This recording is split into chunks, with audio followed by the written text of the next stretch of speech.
ወበረካቱ። ይሄ ታሪክ በጣም ደስ የሚል ነው። ስለ አንድ አባትና 5 ሴቶች ልጆቹ ነው።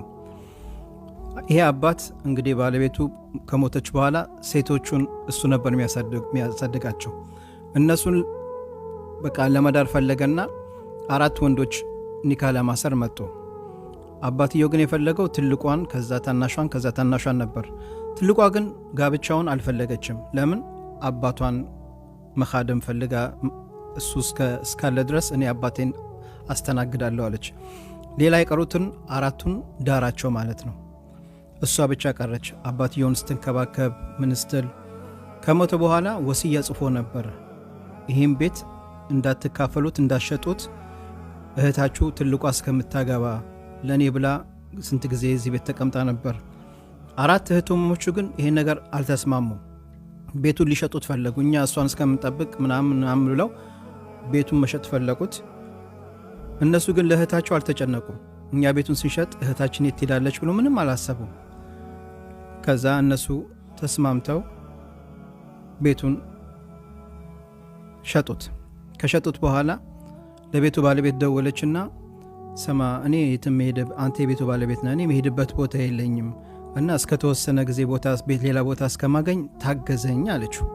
የቤቱን ባለቤት እሺ ችግር የለውም ቤት እስከምታገኝ ድረስ እዛ ሁኚ አላት።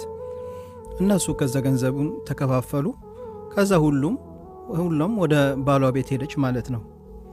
ያችኛዋ ግን ምስኪና እንግዲህ የት ትሄድ?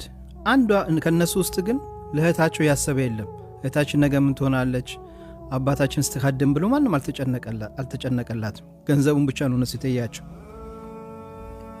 ከወራት በኋላ ስልክ ተደወለላት። ማን የደወለው? የቤቱ ባለቤት። ምን አላት? ዛሬ ከ10 ሰዓት በኋላ እመጣለሁ፣ ላናገርሽ እፈልጋለሁ። እሷ ደነገጠች። ከቤት ሊያባረረኝ ነው በቃ ምናምን ብላ ተጨናነቀች።